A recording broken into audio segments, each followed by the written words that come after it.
Hi guys, welcome back to my channel. So ಇವತ್ತು ಶ್ರೀರಾಮನವಮಿ ಆಗಿದ್ದರಿಂದ ಕಸ ಗುಡಿಸ್ತಿದ್ದೆ, ಅದನ್ನೇ ರೆಕಾರ್ಡ್ ಮಾಡಿದ್ದೀನಿ. ಇವತ್ತಿನ ದಿನ ಏನೇನು ಮಾಡಿದೆ ಅಂತ. ಕಸ ಗುಡಿಸ್ದೆ, ಮೊದಲು ರೂಮಿಂದ ಕಸ ಗುಡಿಸ್ಕೊಂಡ್ಬಂದೆ. ಆಮೇಲೆ ಗಿಡಗಳಿಗೆ ನೀರು ಹಾಕ್ತೆ. ನಮ್ಮ ಹತ್ರ ತುಂಬ ಗಿಡಗಳಿದ್ದಾವೆ. 2 ದಿವ್ಸಕ್ಕೆ ಒಂದು ಸಲ ನಾವು ನೀರು ಹಾಕ್ತೀವಿ. ಸೊ ದಿನ ಅದು ನನ್ನ ಕೆಲಸ ಆಗಿರುತ್ತೆ. ಸೊ ನೀರು ಹಾಕಿದೆ ಗಿಡಗಳಿಗೆ. ಪಕ್ಷಿಗಳ ಸದ್ದು ತುಂಬ ಚೆನ್ನಾಗಿತ್ತು. ಸೊ ಗ್ರೀನರಿಯಾಗಿ ನಮ್ಮ ಮನೆ ತುಂಬ ಇರುತ್ತೆ ಯಾವಾಗಲೂ.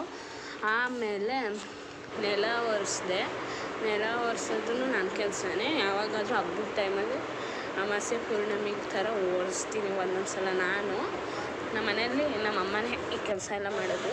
ಆಮೇಲೆ ರೆಡಿ ಆದೆ ಸ್ನಾನ ಮಾಡಿಕೊಂಡು. ಆಮೇಲೆ ಹೊಟ್ಟೆ ಹಸಿತಿತ್ತು. ಆಲ್ರೆಡಿ 10:30 ಆಗಿತ್ತು. ದೋಸೆ ಮತ್ತು ಆಲೂಗಡ್ಡೆ ಪಲ್ಯ ತಿಂದೆ. ಆಮೇಲೆ ಪೂಜೆಗೆ ರೆಡಿ ಮಾಡಿ ಪೂಜೆ ಸ್ಟಾರ್ಟ್ ಮಾಡಿದ್ವಿ. ನಾವು ಪೂಜೆ ಮಾಡೋಕ್ಕೆ ಸ್ಟಾರ್ಟ್ ಮಾಡಿದ್ರೆ ಅಟ್ಲೀಸ್ಟ್ 15 ನಿಮಿಷ ಬೇಕು. ಸೊ ಊದ್ಗಡ್ಡಿ ಬೆಳಗ್ಗೆ ಎಲ್ಲ ಮಾಡೋಷ್ಟರಲ್ಲಿ ಕರ್ಪೂರ ಎಲ್ಲ ಹಚ್ಚಿ ಮಾಡಬೇಕು ಅಲ್ವಾ.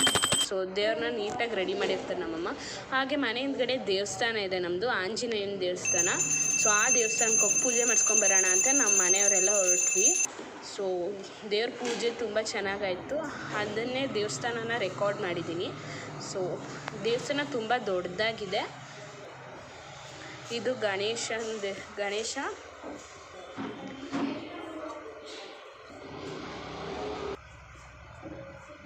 ಇದು ಅಲ್ಲಿ ಮಾಡಿರೋ ಡೆಕೋರೇಷನ್ ಶ್ರೀರಾಮನವಮಿಗೆ.